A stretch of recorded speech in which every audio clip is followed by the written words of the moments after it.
Olá, segundo ano, tudo? Bom, vamos dar continuidade à nossa conversa, então, né? O último vídeo que a gente vai fazer, estamos terminando aqui o capítulo 3, tá? Da diáspora africana, que é um capítulo bem relevante, então, né? Para a gente compreender a nossa história. Bom, então, basicamente, tá? A gente falou um pouquinho, então, sobre a questão da escravização indígena frente à escravização negra africana, né? Então, como eu disse para vocês, de um modo geral, o principal fator entre vários elementos, o principal fator que fez com que, entre aspas, prosperasse, né, a escravização negra africana foi exatamente o lucro que tinham, né, essa elite, principalmente a elite brasileira, que vai se constituindo, né, dos colonos aqui, nativos, no tráfico negreiro, tá? Isso vai enriquecer muita gente e a gente vai ver que, no primeiro momento, né, nós temos, então, essa chegada, mas a grande maioria da população negra africana escravizada chegará ali entre o século XVIII e o século XIX, que é o momento em que a gente vai ter, além de uma diversificação, né, das culturas, digamos assim, a gente vai começar a ter a Inglaterra colocando vários impeditivos, digamos assim, na perspectiva do tráfico, tá? A gente vai falar isso mais pra frente em outro conteúdo. Aqui é só pra gente ter uma noção dessa situação, né, inicial do processo de utilização da mão de obra negra africana escravizada, tá? Bom, então, um ponto importante que a gente tem que colocar é que quando se fala outro absurdo, né, que a gente acaba ouvindo muitas vezes e que, né, há muito tempo atrás se passava, digamos assim, como uma pseudociência, sei lá, era que a população negra africana seria mais dócil, seria mais fácil de escravizar. Gente, desculpa, não, né? Então, na verdade, a gente teve muita resistência, óbvio, tá? Então, a população negra africana resistiu de várias formas, né? Como eu disse para vocês, havia uma tentativa, né, clara, de tentar, digamos, como eu disse para vocês, muitas vezes trazer, comprar, né, a população escravizada de origens diferentes, porque muitas vezes esses grupos nem se entendiam, eram línguas completamente diferentes, não se conheciam, muitas vezes eram rivais, a ideia era tentar minar qualquer tipo de articulação, né, para algum tipo de revolta. Bom, mas aconteciam as revoltas de forma igual, né? Então a gente tem situações no qual essa população se articula, né, matam seus feitores, né, matam os donos, né?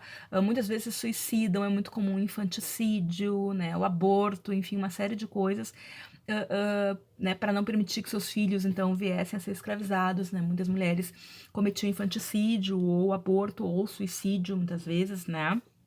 A gente tem muitas fugas, apesar, como eu disse para vocês, num primeiro momento, tu tem essa situação de, bom, não conhecer o local, etc. Pouco a pouco, né, esses grupos vão reconhecendo, né, os seus espaços e vão, sim, né, ter uma resistência. E a gente vai ter a formação, por exemplo, de sociedades alternativas, digamos assim, que vão ser os quilombos.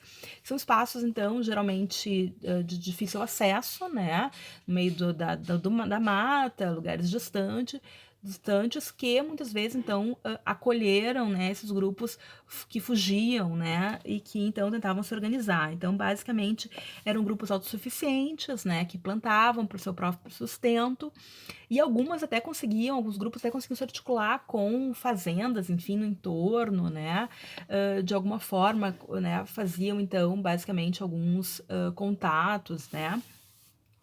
Então a gente tem toda essa situação, né? O quilombo, de fato, mais conhecido é o quilombo dos Palmares, que vocês devem ter ouvido falar, né? O quilombo dos Palmares, ele foi um quilombo que ficava na chamada Serra da Barriga, tá? Então, há um tempo atrás tinha, inclusive, visitação, enfim, né?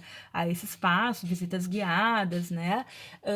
E, basicamente, o quilombo dos Palmares, ele durou muito tempo, tá, pessoas? Ele durou, sei lá, mais décadas, enfim, tá? A Serra da Barriga fica na região onde hoje é o Alagoas, tá?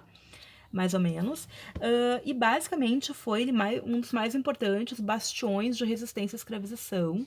E acredita-se que tenha acolhido mais ou menos 20 mil pessoas no seu tempo de existência. Então, realmente é uma cidade, né? Maior que algumas cidades que a gente conhece, enfim, né? Aí vocês podem se perguntar, mas como é que um quilombo tão grande, tipo, não chamou atenção? Não, claro que chamava atenção, né, pessoas, mas como eu disse, o próprio quilombo muitas vezes fazia articulações, né, era vantajoso a sua existência para aqueles grupos perdidos, né, nesse interior, né, então também essa situação é importante, tá? Mas é claro que a grande elite latifundiária, escravagista, não queria que os quilombos existissem por motivos óbvios, né? Porque era uma alternativa, porque atraía, né? Um processo de fuga, porque, enfim, incitava que outras pessoas seguissem o mesmo exemplo, buscassem esses espaços. Então também tinha toda uma situação de, muitas vezes, difamação do que lá se passava, né? Então também isso você tem que ter um certo cuidado, tá? Pessoas, como eu disse para vocês, buscar informações de cientistas, de estudiosos, porque, enfim, tem uma série de pseudo-historiadores, enfim, tá, que escreveram livros, né, de caráter duvidoso, para dizer o mínimo, né, que colocavam coisas que tu não tem o menor respaldo documental para afirmar, né. Então, por exemplo, Palmares tinha escravos.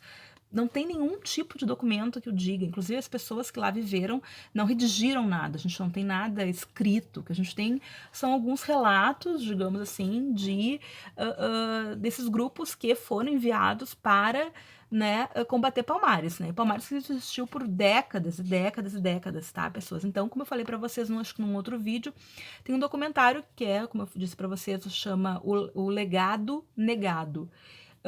Bem interessante, tá? Que é de um historiador que tem um canal chamado Leitura Obriga a História. Que ele tem uma fala um pouco mais acadêmica, assim, eu acho, para vocês, assim, mas ele traz informações muito interessantes e nesse documentário especificamente ele trabalha com a questão do Palmares, desmistificando esse monte de asneira, enfim, né, que algumas pessoas acabam falando sem ter fonte, sem ter nada, né?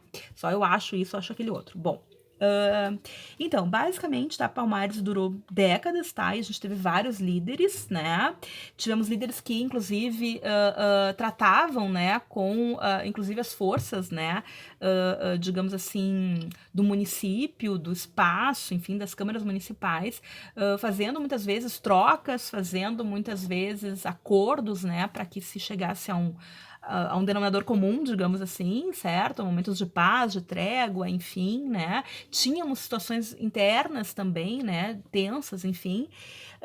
Enfim, o último, né, líder, né, foi o Zumbi, então o Zumbi dos Palmares, né? Ninguém sabe muita coisa sobre ele, não sabe nem se Zumbi não era um título, né? Como se fosse tipo um governador, enfim, um chefe militar, enfim, né? Mas tem pouquíssimas informações. O fato é que foi então contratado, né, um grupo de bandeirantes que eram mercenários, enfim, né, que se prestavam a isso, entre várias das suas funções. Uma delas era, né, matar, caçar, matar população escravizada que tinha fugido, né, ou indígenas, enfim.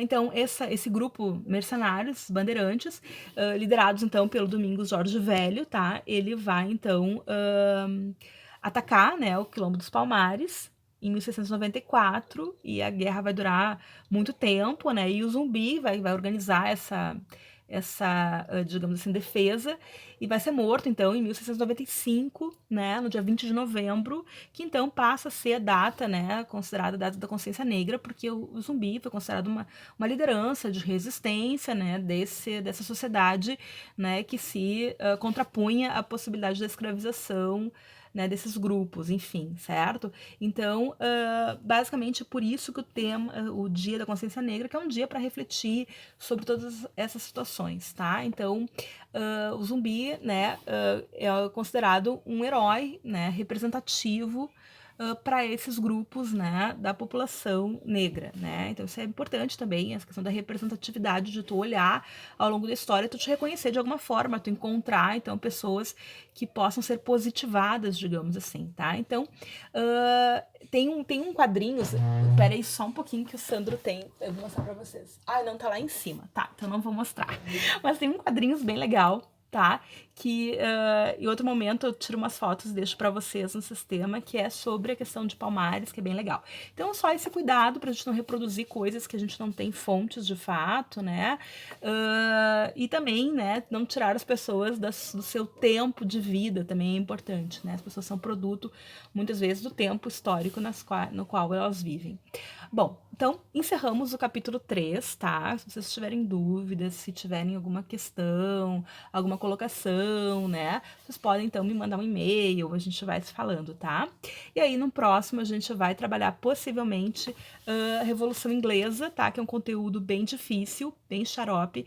Não tem direitinho, assim, no livro de vocês. Eu vou tirar foto de um outro livro e vou deixar pra vocês, vou passar pra vocês aqui pelo Zap, tá? Então tá, gente, se cuidem, fiquem bem, certo? E não saiam. Se saírem, for obrigatório sair, sai de máscara. Tchau.